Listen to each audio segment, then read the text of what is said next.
Frodo carries the fate of us all. We must defend him.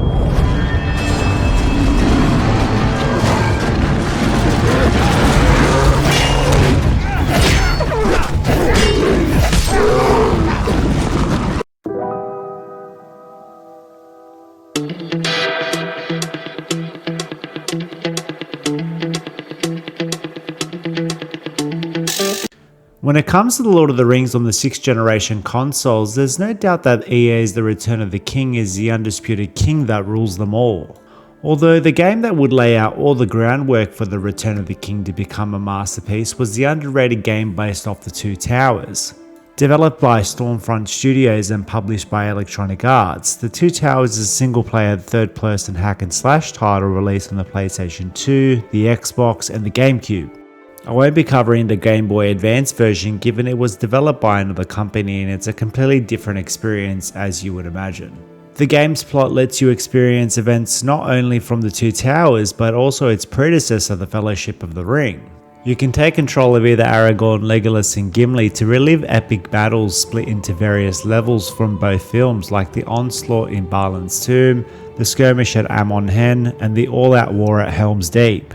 Throughout playing the game, you'll notice that the developers didn't hold back in dipping their hands into the source material jars. You'll see plenty of footage from both films. The environments are reimagined with a good amount of detail, with the inclusion of Howard Shore's soundtrack in the background setting the tone. The character models look good for the most part, and the animation work is fluid and fantastic for its time.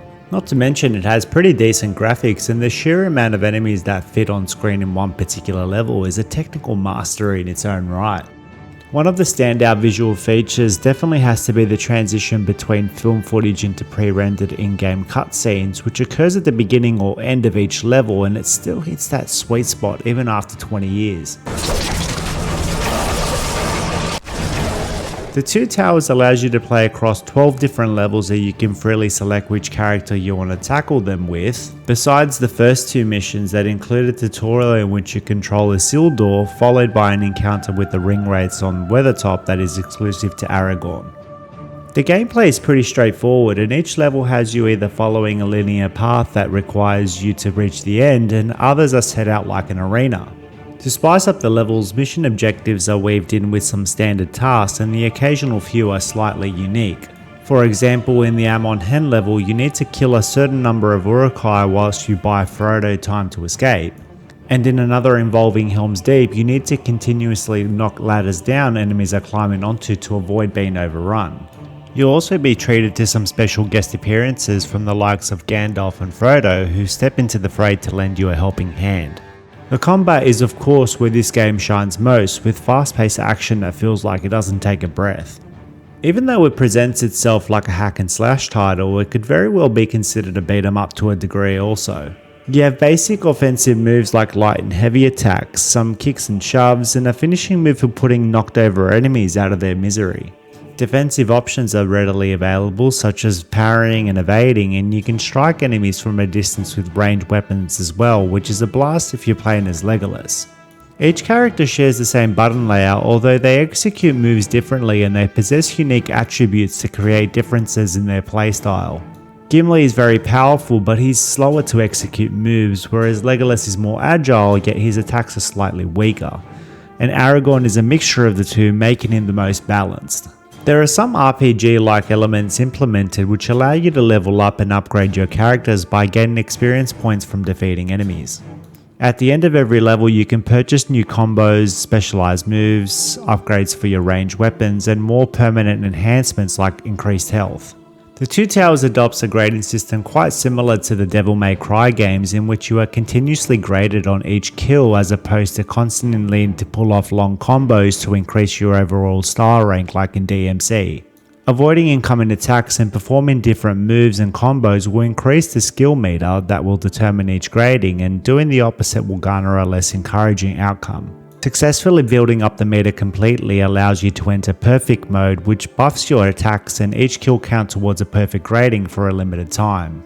Once you complete a level, your gradings are all tallied up and you receive an overall result. I find the grading mechanic to be such a neat aspect, and it adds an arcade-like layer to the gameplay that rewards you for putting in the extra effort. Executing different combos and performing these specific counter-attack style executions known as Banes are beyond satisfying, and by the time you completely level up your character, it all feels like another day in the office of Middle-earth slaying orc after orc. You'll encounter a variety of enemies as you progress, and the game does a great job in easing you into dealing with these different enemy types. You'll start by facing lowly goblins and archers during the opening missions that are trivial to deal with, but you'll end up eventually being confronted by Uruk-hai and Rohan that are much tougher and can knock you on your ass more than you used to. Every enemy is unique with their own moveset, and they have different weapons, with a few carrying shields just to be that tiny bit extra annoying. Stronger enemies like some of the Uruk-hai and the trolls can grab you if you stay still for too long, or if you spam the parry button thinking that you're safe, which I can assure you you're not. Some, like I alluded to before, have the ability to knock you down, and you can get swarmed and overwhelmed easily enough in the later levels. Thankfully though, there are specialized moves that can help with crowd control, and the rise in attack move in particular, which you can purchase early on, is extremely handy in creating some much needed separation.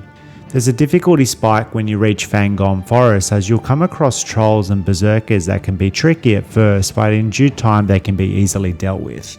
This level in particular is the only one that has checkpoints, given it's significantly longer than the other levels, and you can be forgiven for changing the difficulty.